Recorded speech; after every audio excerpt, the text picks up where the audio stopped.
Matematika bukan hanya sekedar rumus yang harus dihafal atau diingat, tetapi matematika adalah sebuah petualangan yang hebat. Teori konstruktivisme mengajak kita menjadi penjelajah dunia angka. Nah, dengan menggali lebih dalam, kita akan menemukan bahwa setiap peserta didik memiliki kemampuan untuk membangun pengetahuannya sendiri melalui pengalaman yang aktif dan menyenangkan.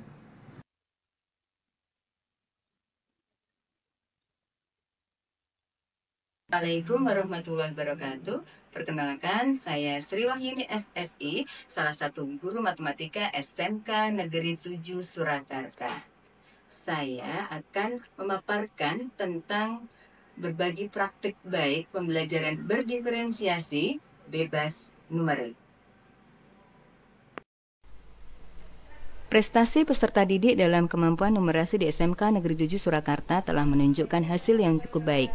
Ini berdasarkan rapot pendidikan tahun 2024 bahwa 75,56% peserta didik sudah mencapai kompetensi minimum untuk kemampuan numerasi atau naik 21,01% dari capaian tahun 2023, yaitu 54,55%.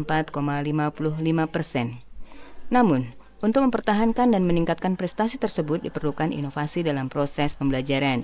Salah satu pendekatan yang dapat diadopsi adalah pembelajaran berdiferensiasi. Pada pembelajaran berdiferensiasi bebas numerik, belajar eksplorasi benda asal skill numerasi kita kali ini diawali dengan pembiasaan harian, yaitu doa bersama, menyanyikan lagu Indonesia Raya, Mars SMK Negeri 7 Surakarta, dan ya.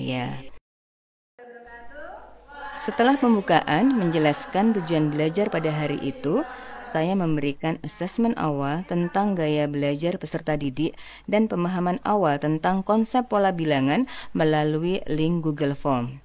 Hasil asesmen awal menunjukkan bahwa peserta didik ketika mempelajari pola bilangan 78,5% memilih menggunakan benda-benda konkret untuk membuat pola tersebut.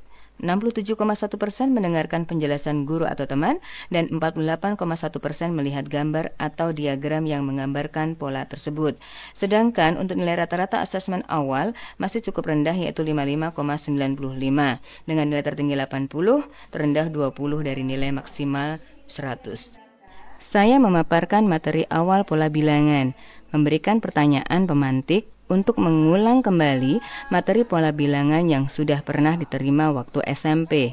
Kemudian mengajak peserta didik mengenal konsep pola bilangan, contoh-contoh sederhana, dan menemukan rumus pola bilangan tersebut.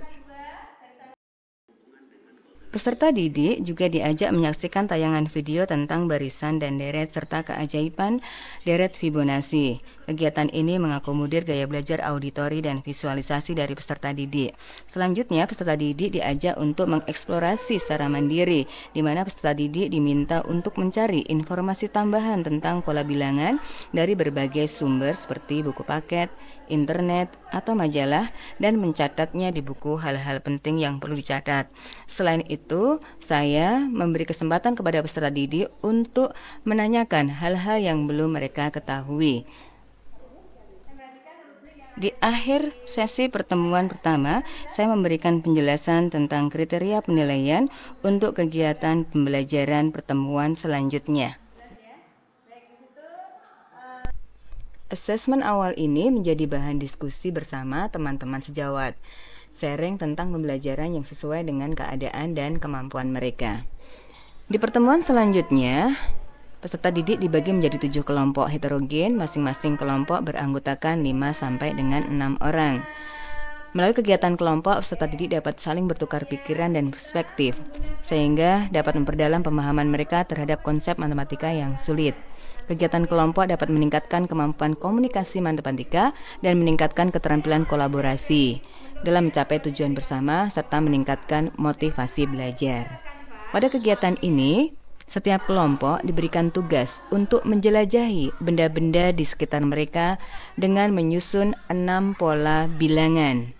Mereka merujuk pada lembar kerja yang sudah diberikan. Peserta didik dapat menggunakan berbagai jenis benda seperti pensil, uang, batu, daun, bunga, atau biji-bijian. Setiap pola dapat berbeda atau sama bendanya. Mereka bebas memilih benda-benda yang mereka inginkan dalam menyusun pola bilangan. Setiap kelompok harus menentukan rumus pola bilangan yang mereka temukan. Pada kegiatan ini terjadi pembelajaran berdiferensiasi proses, di mana peserta didik bebas memilih benda-benda sekitar mereka dan bebas menyusun pola bilangannya. Kegiatan ini mengakomodir gaya belajar visualisasi dan kinestetik. Setiap kelompok mendokumentasikan hasil kerja mereka berupa catatan, foto, dan video. Hasil menjelajah pola bilangan melalui benda-benda sekitar mereka tuangkan dalam sebuah laporan. Setiap kelompok bebas memilih bentuk laporannya, yaitu dapat berupa PPT, atau puisi, atau cerita pendek, atau video. Mereka bekerja bersama-sama menyusun laporan, dari menentukan pola bilangan, rumus, isi konten, desain, dan presentasi bersama. Penyusunan laporan dapat menggunakan Canva, Microsoft PowerPoint, atau aplikasi pembuat video yang dikuasai oleh peserta didik. Pada tahapan ini terjadi pembelajaran berdiferensiasi produk. Setelah selesai menyusun laporan di pertemuan ketiga, setiap kelompok mempresentasikan hasil eksplorasinya di depan kelas. Kelompok yang lain diminta memberi tanggapan dan pertanyaan. Di akhir pertemuan, saya mengajak peserta didik melakukan refleksi terhadap pembelajaran yang sudah dilakukan. Refleksi ini bertujuan untuk mengetahui pemahaman peserta didik pada topik pola bilangan. Siang, perkenalkan saya Villa Ayu Dugustanti dari kelas 10 LP 1 akan menyampaikan umpan balik atau kesan dan pesan terhadap pembelajaran matematika bersama Bu Yuli, yaitu tentang menjelajahi pola bilangan. Materi kali ini kami membuat pola bilangan menggunakan benda-benda yang berada di alam sekitar, seperti batu, kerikil, daun, dan lain sebagainya. Dan dari hal tersebut, kami merasa senang karena kami dapat belajar tidak melulu di dalam kelas. Saya merasa lebih mudah memahaminya karena menggunakan setiap kelompok yaitu diberikan tentang mengumpulkan tugas, yaitu seperti dari bentuk PPT, cerpen, video, dan lain-lainnya. Dan saya Inti Kurniati, rekan sejawat dari Bu Sri Wahyuni SSI.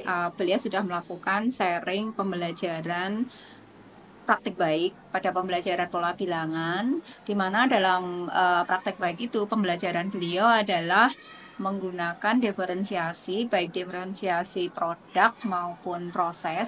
Dengan perbedaan-perbedaan pengetahuan mereka, keterampilan mereka, mengajak mereka keluar. Itu sangat bagus sekali, sangat menginspirasi pada kami, sehingga kami bisa ikut melaksanakan, ikut mempraktekkan besok di kelas kami. Terima kasih sudah berkenan menyaksikan video berbagi praktik baik saya. Mudah-mudahan video ini dapat meningkatkan kualitas pembelajaran saya secara pribadi dan menginspirasi Bapak Ibu guru hebat di Indonesia. Sekali lagi terima kasih. Assalamualaikum warahmatullahi wabarakatuh.